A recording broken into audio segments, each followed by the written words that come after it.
Olá pessoal, tudo bem?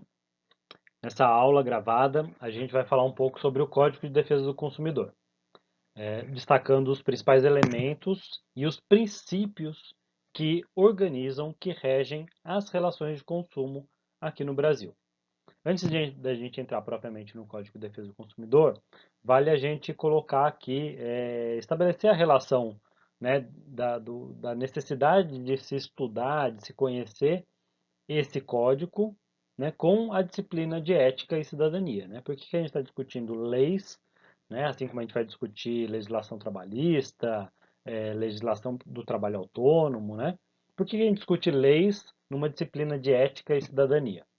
Como a gente já destacou em outros momentos, a ética ela está relacionada à forma, né, como a gente age em sociedade, a gente age em relação ao outro, né, aos outros indivíduos que compõem a sociedade, o grupo social, né?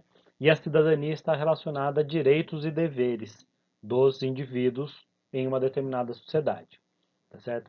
É, essas formas de agir em relação ao outro, né, elas não necessariamente estão determinadas por uma legislação, né? Mas a legislação, de certa forma, ela dialoga com o conjunto de valores de uma sociedade, né, que organiza a forma como os indivíduos agem em sociedade, tá certo? Então, o Código de Defesa do Consumidor, assim como outras legislações, elas refletem elementos, né, que demonstram, né, quais são os valores, quais são os princípios que regem a vida em sociedade, né?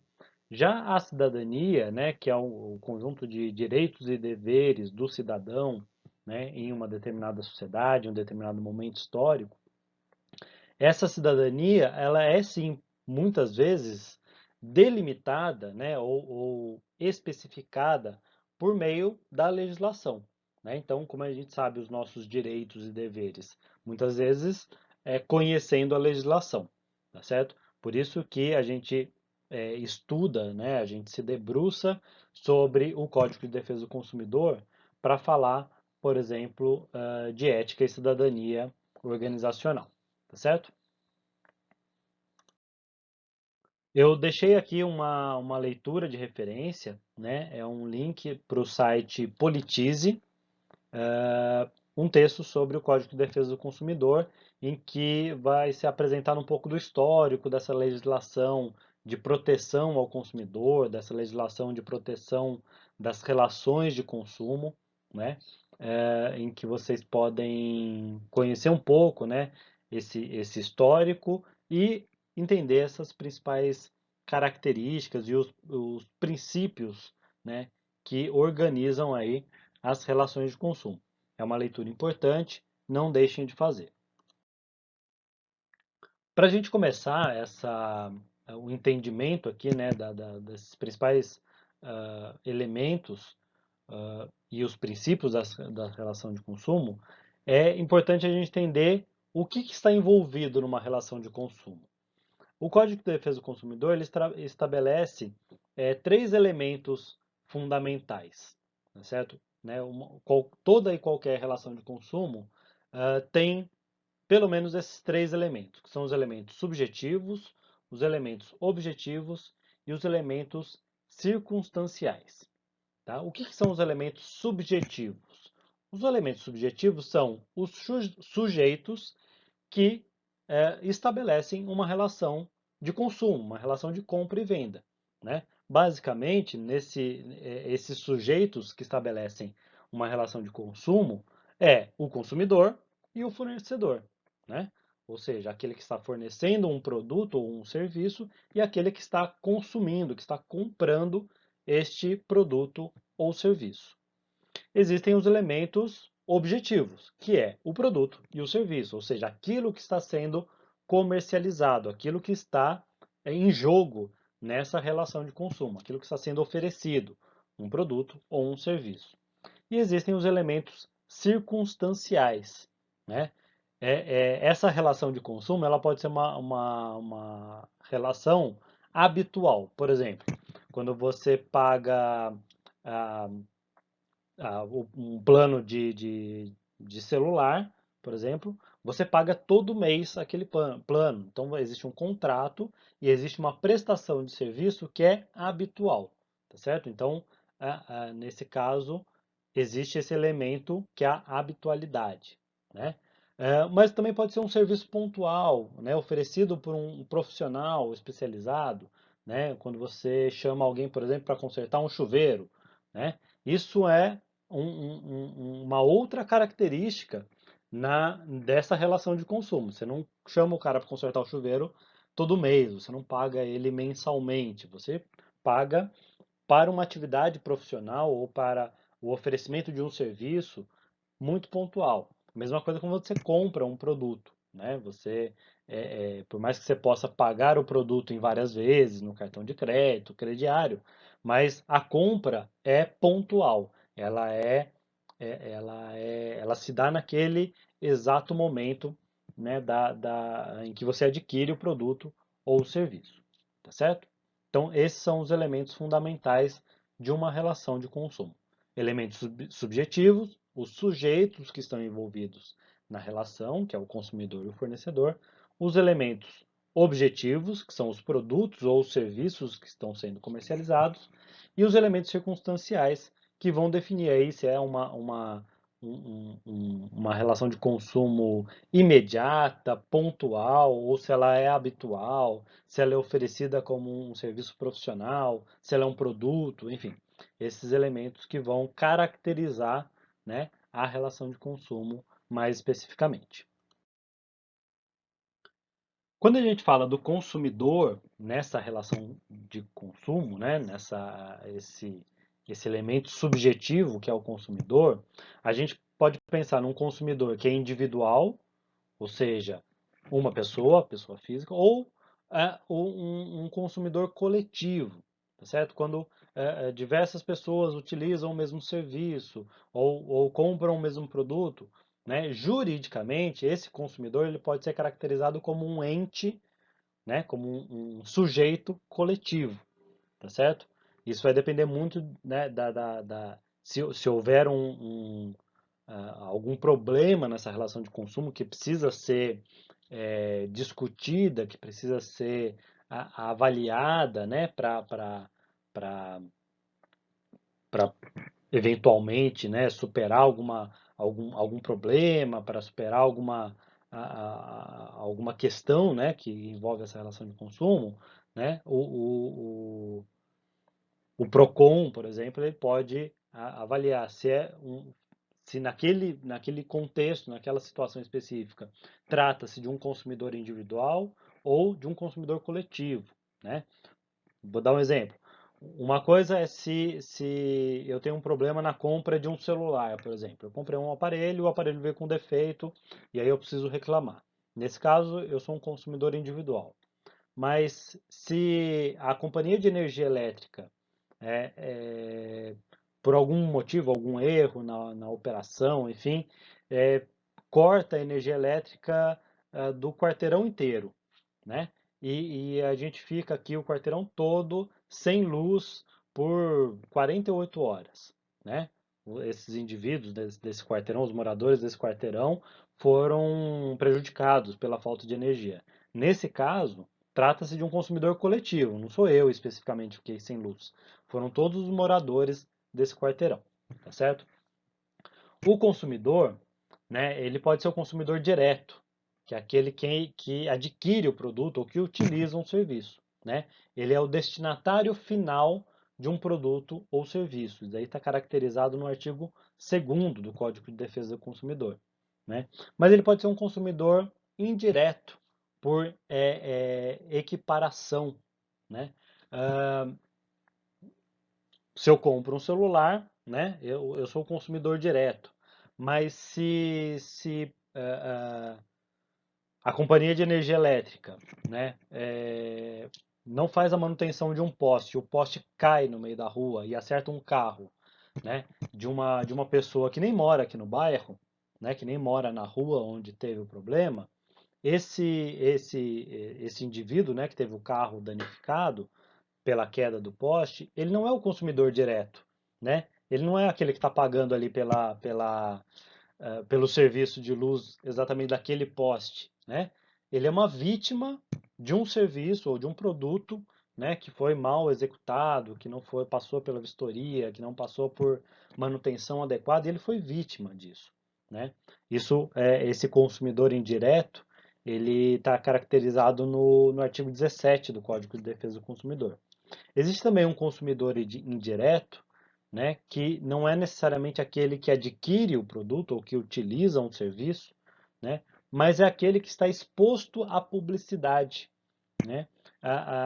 O Código de Defesa do Consumidor ele busca também tratar de questões relacionadas à publicidade. Você não necessariamente precisa consumir um produto ou utilizar um serviço.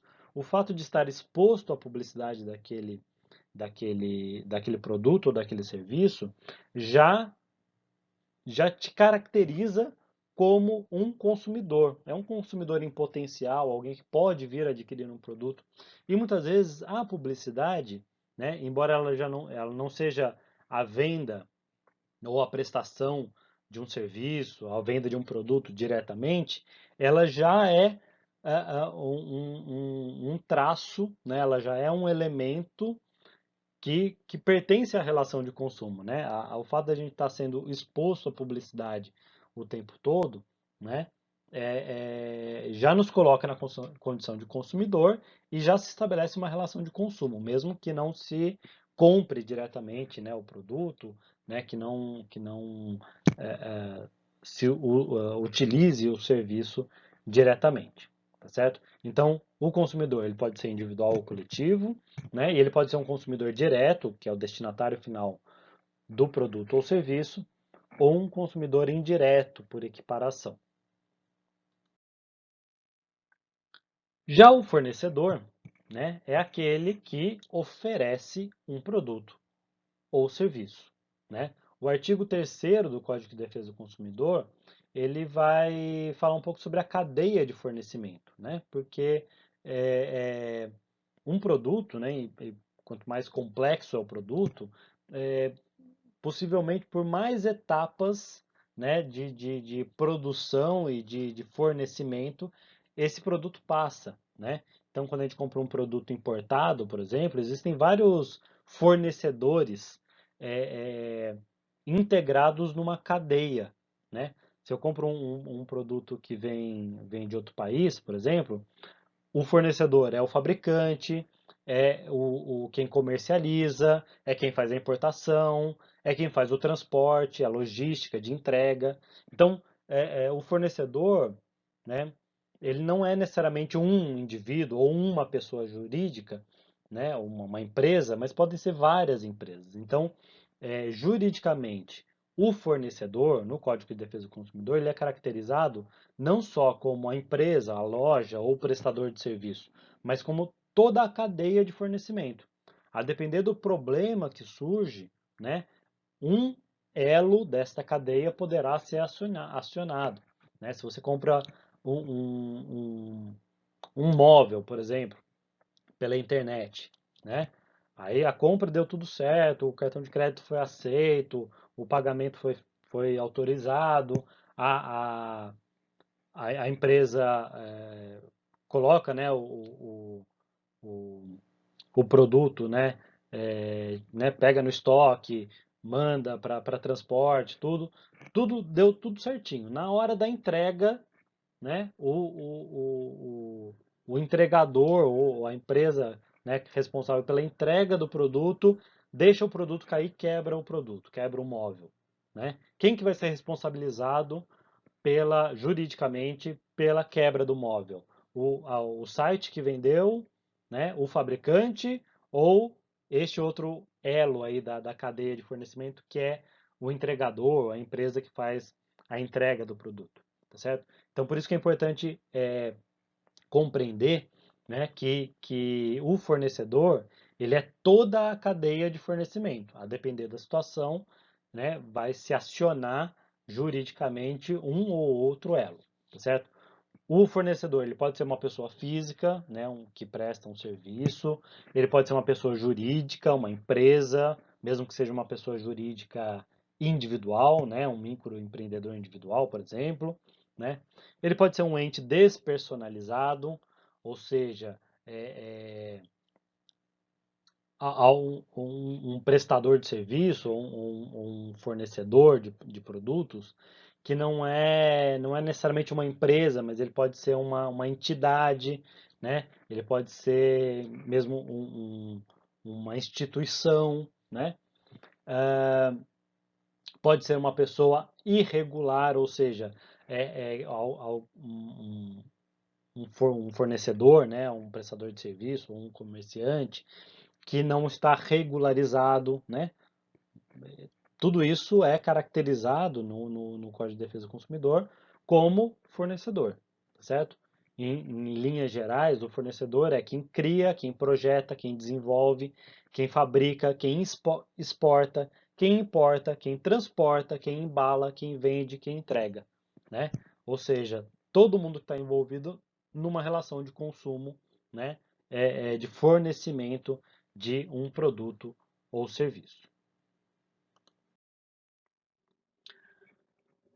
Existem alguns princípios básicos, né, fundamentais das relações de consumo, né? É, Acho que o primeiro princípio que vale destacar aqui é o princípio da vulnerabilidade, ou seja, pelo Código de Defesa do Consumidor brasileiro, né, o consumidor ele é a parte mais fraca da relação. Essa é uma presunção, ou seja, se pressupõe que o consumidor, nessa relação entre consumidor e fornecedor, o consumidor é mais fraco. Mais fraco em que sentido? Ele é mais fraco tecnicamente, ele é vulnerável tecnicamente. A gente não é necessariamente um especialista, né, em todos os produtos e serviços que a gente consome, tá certo? Então, se eu vou comprar uma televisão, por exemplo, e, e, e o fornecedor, né, o vendedor, diz que aquela televisão faz XYZ, né, faz um monte de coisa, eu, enquanto consumidor, não tenho necessariamente conhecimento técnico para dizer se aquele cara está mentindo ou não. Tá certo? É claro que a gente pode buscar informação, a gente pode é, é, buscar se informar sobre o produto, sobre o serviço prestado, mas juridicamente não há nenhuma obrigação do consumidor, né, em ter o conhecimento técnico para ficar equiparado ao conhecimento técnico que o fornecedor tem. Então, o cara que fabrica a televisão sabe muito mais de televisão do que eu, enquanto consumidor, tá certo? O vendedor, né, ele pode conhecer mais sobre televisão do que eu. E isso significa que ah, quando se estabelece uma relação de consumo, parte do pressuposto de que o fornecedor tem mais conhecimento técnico do que o consumidor. Por isso que tecnicamente, o consumidor é mais vulnerável ao fornecedor. Ele é mais vulnerável a ser enganado, a ser passado para trás, né? a, a sofrer com uma possível ação de má fé daquele que fornece o produto. O consumidor ele também é vulnerável economicamente. Né? O que é a vulnerabilidade econômica? Veja, uma empresa que vende celular, por exemplo, ela tem muito mais poder econômico do que eu, consumidor individual, que vou comprar um celular, certo? Eu tenho dinheiro ali para comprar um celular. A empresa, né, que fornece o celular, seja a loja, seja o fabricante, o importador, né, independente de qual elo da cadeia de fornecimento, ela tem um poder econômico muito maior. Para uma empresa, né, para uma loja que vende celular, né, se ela perder um celular, se um celular não estiver funcionando ou se acontecer alguma coisa e ela perder um celular, para ela o impacto econômico dessa perda desse celular é muito menor do que para mim, consumidor individual, que só tenho um celular. E se eu perder esse celular, se acontecer alguma coisa com ele e ele quebrar, eu vou ficar na mão, tá certo? Então, do ponto de vista econômico, o fornecedor tem muito mais condição, né, de não ser prejudicado economicamente do que do que o consumidor, tá certo? O terceiro ponto da vulnerabilidade do consumidor, né, desse princípio da vulnerabilidade do consumidor, é a vulnerabilidade jurídica. Ou seja, quando a gente consome um produto, quando a gente adquire um serviço, né, existe um contrato de prestação de serviço, um contrato de compra e venda, né?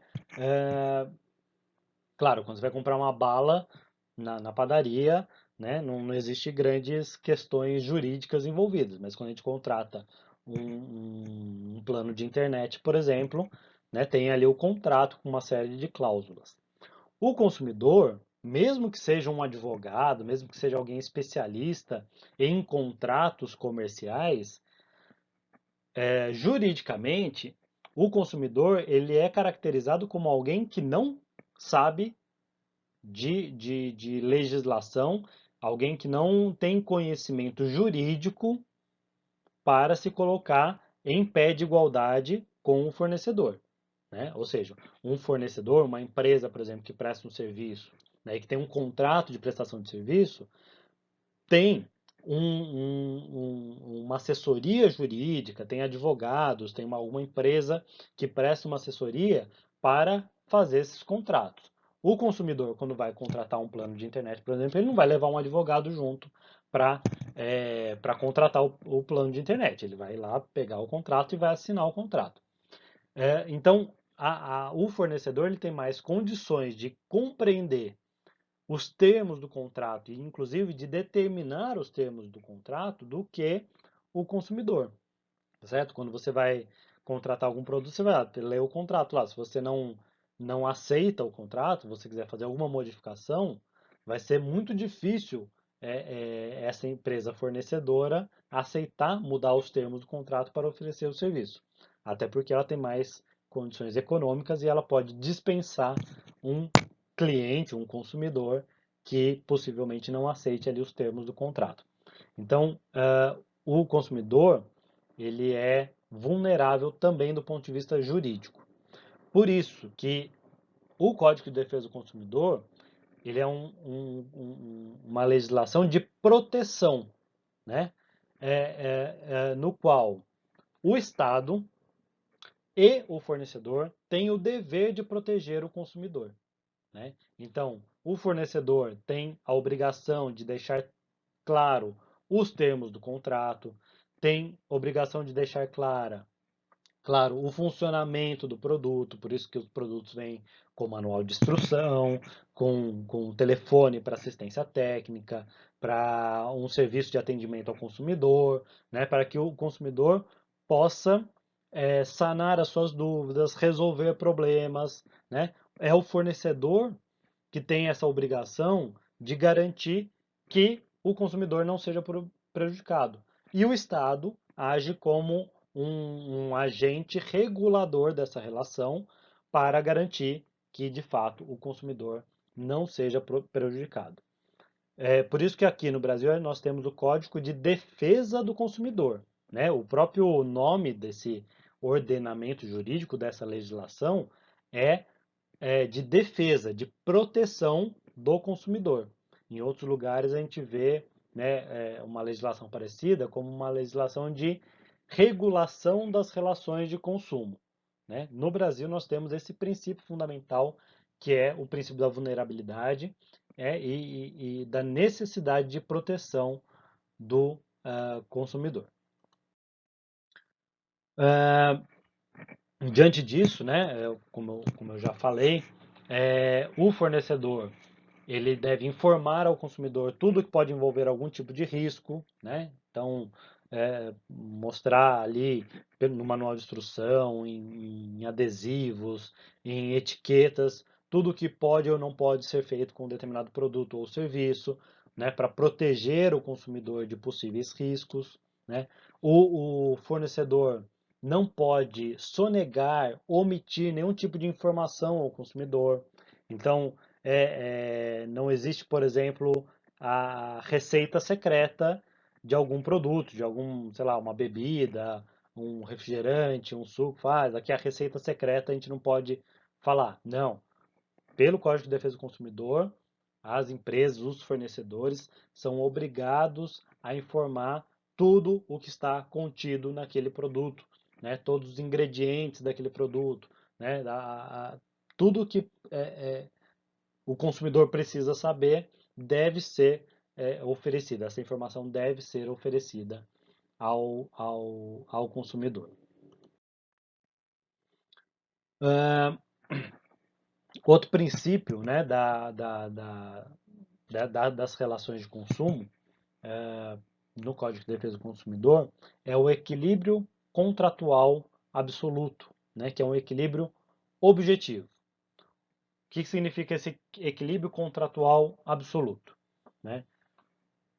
Ou a relação de consumo oferece benefícios para ambas as partes, ou seja, ou é uma relação de consumo que traz benefícios para o consumidor e para o fornecedor, ou, não sendo possível benefícios para ambas as partes, né, se não for igual para ambas as partes, ela deve ser mais vantajosa para o consumidor.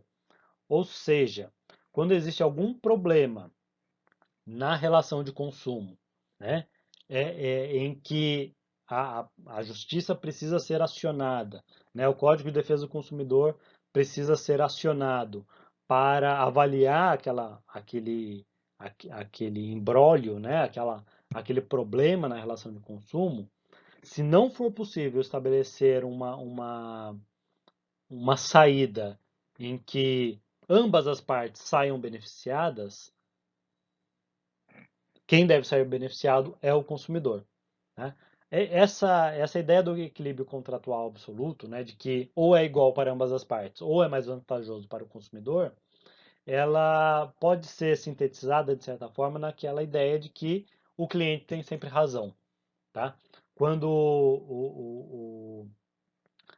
o cliente, o consumidor, né, verifica um problema no produto ou no serviço, né, e não é possível uma solução em que ambas as partes, né, saiam beneficiadas, né, saiam atendidas, né, pela relação, ela deve, o privilégio é atender às necessidades do consumidor, tá certo? O consumidor deve levar vantagem, né, diante de uma situação como essa, tá certo? Esse é o princípio que nós chamamos de equilíbrio contratual absoluto ou equilíbrio objetivo, tá certo? Um outro exemplo clássico desse equilíbrio é a questão do troco, né? Quando você compra um produto, né, e paga lá com uma cédula maior do que o valor do produto, e o fornecedor, o comerciante, né, precisa devolver troco, devolver um troco, se ele não tem o troco exato, né, ou seja, quando ele não tem aquele valor em moedas que, que, que devolveria o troco e ficaria certo para os dois lados, né, ele precisa devolver o troco de modo que o consumidor saia em vantagem. Então não tem essa de posso devolver o troco em balinha ou posso ficar te devendo 5 centavos, né? Isso não existe. Se é para alguém ficar devendo, né, do ponto de vista jurídico, do ponto de vista do Código de Defesa do Consumidor, quem pode ficar devendo 5 centavos é o consumidor e não o comerciante, tá certo? Porque se não há o troco exato, você devolve troco a mais para o consumidor, né? Oferece um desconto ali no produto, enfim, quem precisa abrir mão de alguma coisa para estabelecer, né, essa relação de consumo é o fornecedor e não o consumidor.